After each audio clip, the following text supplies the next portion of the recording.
Quelle probabilité qualifierais-tu de rare? Une chance sur 1 million? Une occasion unique dans une vie? Non, ça, c'est pour les petits joueurs. Qu'en est-il des choses qui sont arrivées une ou deux fois seulement dans l'histoire? C'est un défi digne d'un vrai chercheur de miracles. Alors regarde un peu ma liste.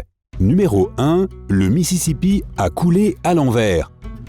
Commençons par quelque chose de pas si follement exceptionnel et penchons-nous sur le cas de l'un des fleuves les plus célèbres des États-Unis. Cette célébrité vient de la taille et de la force du puissant Mississippi. Il traverse 10 États et plus de 3,4 millions de litres d'eau s'y déversent à chaque seconde. Tu sais bien que les rivières ne peuvent pas revenir en arrière naturellement. Eh bien, si. Il semblerait qu'elles le peuvent tout de même, puisque le Mississippi a été vu en train de reculer non pas une, mais 3 fois. La première fois a été en 1812. Le fleuve s'est arrêté, puis est revenu en arrière à cause d'un tsunami fluvial, provoqué par un tremblement de terre à proximité. Les 2 autres fois datent d'il y a pas très longtemps, en 2005 et en 2012. Le Mississippi a rebroussé chemin à cause d'énormes ouragans. Le deuxième, causé par l'ouragan Isaac, l'a fait reculer pendant 24 heures à un rythme encore plus rapide que d'habitude. Numéro 2, attraper un vrai kraken. Autrefois, cette créature colossale faisait partie des mythes et légendes antiques, mais depuis, elle a rejoint le monde réel. Il y a quelque temps, même son petit frère, le calamar géant, n'était rien d'autre qu'un animal dont les vieux marins et loups de mer racontaient les exploits sans que l'on sache s'ils étaient vrais ou pas. Mais comme on a trouvé de plus en plus de becs géants dans l'estomac des cachalots, connus pour se battre et manger ces énormes créatures, les scientifiques se sont dit que ces énormes animaux existaient sans doute vraiment. Pourtant, jusqu'en 2007, il n'y avait aucune autre preuve de leur existence, à part ces becs. Mais le 22 février 2007, les pêcheurs du navire Sun Aspiring ont été les premiers et les seuls au monde à avoir capturé un calmar vivant de 450 kg. Ils ont réussi à capturer ce monstre marin dans leur filet et l'ont congelé pour l'étudier. Le plus incroyable, c'est que cet énorme animal était en fait un petit spécimen dans sa catégorie. Malgré ses 4,5 mètres de longueur totale, les becs trouvés auparavant étaient beaucoup plus grands que le sien. On peut donc supposer avec certitude que le mythique kraken se trouve quelque part dans les profondeurs. Oh, allons vers une croisière, tu veux? Numéro 3, aller aux confins du système solaire et au-delà. Voyageur 1 et Voyageur 2 sont 2 des plus grandes réalisations de tous les programmes spatiaux jamais menés sur la Terre. Ces 2 navettes spatiales sont des vaisseaux de recherche visant à aller aussi loin que possible dans notre système solaire, très loin, et leurs résultats sont stupéfiants. Voyageur 1 est la première sonde spatiale à dépasser les limites du champ magnétique et de l'attraction gravitationnelle de notre Soleil. Et la suivante, Voyageur 2, a été la première à passer à proximité des planètes les plus éloignées que nous connaissons, les géantes de glace, Uranus et Neptune. Voyageur 2 a découvert 11 lunes autour d'Uranus, qui n'avaient jamais été vues auparavant. Il a également examiné de près ses anneaux et les couches supérieures de son atmosphère. 3 ans plus tard, en 1989, il a également découvert des anneaux et 6 nouvelles lunes autour de Neptune. Aujourd'hui, la sonde se trouve dans l'espace interstellaire et sa mission est enfin accomplie. Nous continuerons à recevoir de faibles signaux radio de Voyageur 2 jusqu'en 2020. Puis, elle partira seule vers d'autres étoiles. Numéro 4, une capture fluviale. Ce n'est pas la même chose de capturer un animal qu'un fleuve. Détourner une rivière entière avec toute son eau cruciale pour l'environnement, c'est un niveau de criminalité de super méchant. Heureusement, cela ne s'est produit qu'une seule fois au cours de l'histoire de l'humanité. Et ça n'a pas vraiment été un acte intentionnel. C'est plutôt le résultat de la fonte du glacier du Kaskawulch au Canada, qui a ouvert la voie à l'eau sur un parcours allant de la rivière Slims au débit de la rivière Alsek.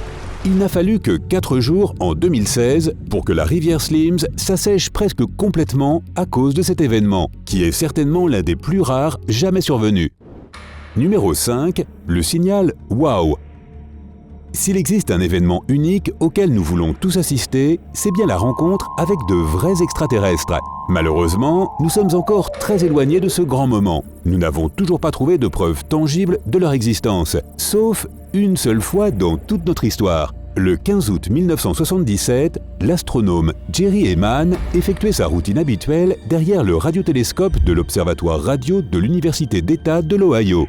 Mais il a capté une étrange séquence radio parmi les bruits radio qui sont habituellement incompréhensibles. Ce signal était d'une durée de 72 secondes et d'une grande puissance. Il ne fournissait aucune information et les scientifiques n'ont rien pu décoder. Mais la source du signal n'a jamais été découverte. Une chose est sûre, il n'a pas d'explication naturelle et ne peut pas non plus être imputé à une interaction humaine ou à un dysfonctionnement du radiotélescope.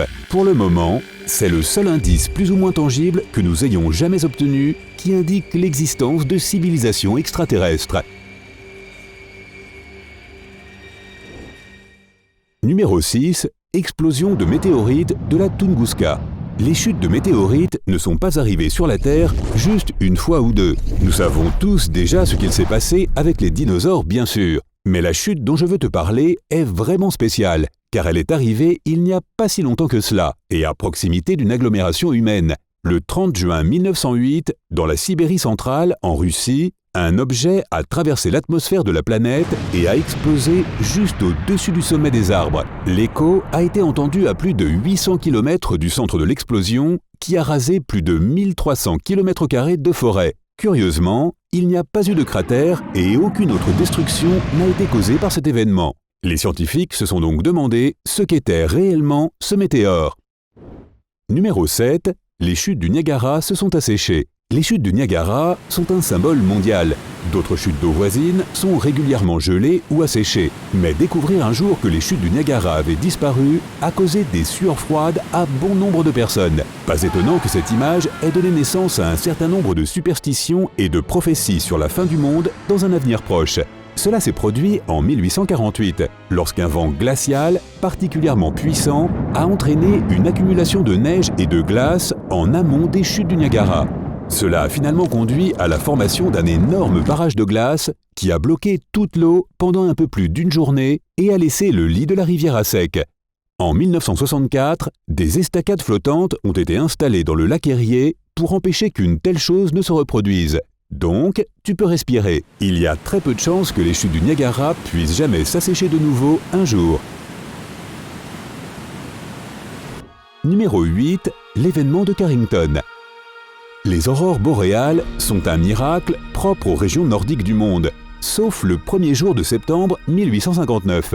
Ce jour-là, des aurores de toutes formes, tailles et couleurs ont rempli le ciel dans la moitié du monde, allant jusqu'en Jamaïque, à Hawaï et à Cuba. Le premier à en avoir été témoin et à avoir émis des théories sur les raisons de cet événement a été l'astronome Richard Carrington. Il inspectait les taches solaires à la surface du Soleil et a remarqué deux grandes taches qui produisaient une énorme lumière. Il a suggéré que ces taches étaient la raison pour laquelle les aurores étaient si intenses. Et il avait raison. Cet événement était dû à une super éruption solaire, un événement extrêmement rare dans l'histoire du Soleil. Et heureusement pour nous, car cette éruption n'a peut-être pas fait beaucoup de dégâts au XIXe siècle, mais aujourd'hui, un phénomène similaire endommagerait gravement une grande partie de tous nos équipements électroniques.